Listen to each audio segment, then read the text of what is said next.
გამარჯობა. ამ ვიდეოში ვისაუბრეთ ლეკოსის სახელის ეტიმოლოგიის შესახებ. წინა ვიდეოში კი უკვე გაგაცანით ქართლოსის, სამი ძმის, ეგროსის, კავკასოსისა და ჰეროსის სახელების ეტიმოლოგიური განმარტება. დაგვრჩება ბარდოსი, მოვაკოსი და თვითონ ქართლოსი, რომელთა სახელების ეტიმოლოგია ძალზედ საინტერესოა, განსაკუთრებით ქართლოსისა.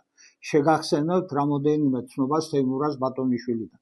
ვახუშტის წესს ესრეთ, პირველად სარწმუნება ქართლოსიანთა მათ იყო ერთისა დამბადებლისა, ღუთისა თაყვანისცემაი და ფუცვიდნენ საფლავსა ზედა ქართლოსისასა, რომელიც ფრიად სარწმუნო იყო მათთან. შემდეგ ბოჩის საკუთარი ღმერთი იყო უძველესთა ქართველთა. ბოჩისას იტყოდნენ ამას ესხნეს შვიდნი ხელი, რომელთაც ხელმწიფებდა თითოეულთა ხელითა თითოეულთა უმაღლეს და მათ ყოველთა სხვათა მწვერვალთაგან, შვიდთა მწვერვალთა კავკასიისათა და თითოეულსა ხელსა მისსა აქვთ თვითო ფერი ხელმწიფება მოფენად სარგებლობისა, წყალობისა, გინა რისხვისა.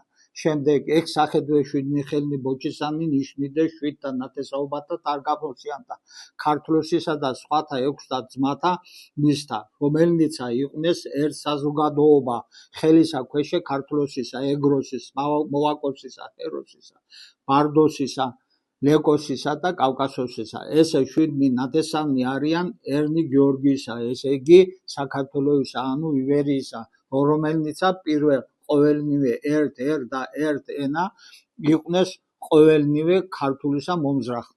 ახლა კი პირდაპირ გადავიდეთ ლეკოსის სახელის ეტიმოლოგიას. ლეკან, ასეც მოიხსენიებს ბატონიშვილი, ანუ ლეკმან, ძველი ბერძნული სიტყვიდან ლეიკოს, პოპულარული. ასევე ხალხის ან ხალხისგან, ჩვეულებრივი, დომინირებული, საეროპირი, ლეიკოს, ერისკაცი, პოპულარული, ხალხის, ხალხისგან, ხალხთან დაკავშირებული, საერო, არასაეკლესიო, არასასულიერო პირი, სინონიმი ხალხური. მონათესავეა ძველი ფრიზიული ლეკმან, ერისკაცი, მოძველებული ჰოლანდიური ლეკმან, ასევე ერისკაცი, ძველი ზემოგერმანული ლეიხმან, იგივე მნიშვნელობით ერისკაცი, დანიური ლაეგმან, ერისკაცი, შვედური ლეკმან, ერისკაცი, ნორვეგიული ლეკმან, ერისკაცი, ისლანდიური ლეკმანბორ, ერისკაცი. ჩვენს მიერ დადგენილი ლეკის სახელის ეტიმოლოგიიდან იკვეთება მისი როგორც სახალხო პირის ფუნქცია. თუ გამოვიყენებთ თეიმურაზ ბატონიშვილის ტერმინოლოგიას, ხელმწიფება ამ კონკრეტული მიმართულებით. მაშასადამე ლეკოსი წარმოადგენდა როგორც მისი სახელის ეტიმოლოგიიდან ირკვევა ხალხსა და ხელისუფლებას შორის ერთგვარ შუამავალს, მედიატორს, ანუ მმართველ პირების, ჩვენს შემთხვევაში ქართლოსისა და მისი ძმების, თქვათ ასე, საბჭოს ან კრების მოწვევის შემთხვევაში ხალხის ხმას და მათი საკითხების წამოჭრას თავარ მოქმედ პირებთან. სხვათა შორის მსგავსი სახელისუფლებო თანამდებობა არსებობდა ძველ ათენში, სადაც მოქმედი პირი, მედიატორი ასრულებდა ხალხის მიერ ინიციირებული საკითხების ხელისუფლებასთან მიტანის ფუნქციას.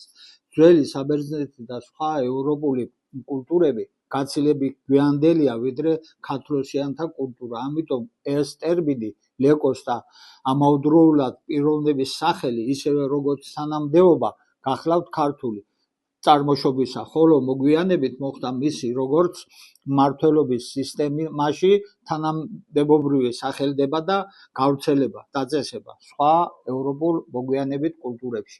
აქ უნდა გავითვალისწინოთ ის გარემოება, რომ ძველი ბერძნები და რომაელები, ასევე მათზე შედარებით ადრინდელი კულტურებიც პირდაპირ აღმოცენდნენ წინარე ქართველურ კულტურებს დამყრობული ექსპანსიების შედეგად. ამაზე ვიდეოები გვაქვს ჩაწერილი და შეგიძლიათ უყუროთ.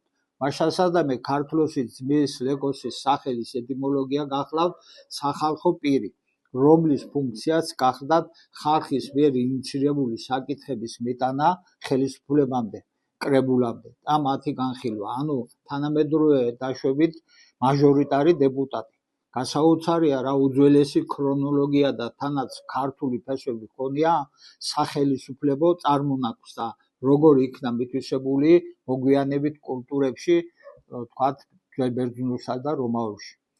ამით დავასრულო. თხოვთ უყუროთ ამ და სხვა ვიდეოებს, გამოიწეროთ არხი, მოგწეროთ კომენტარები და შეკითხვები. დიდი მადლობა.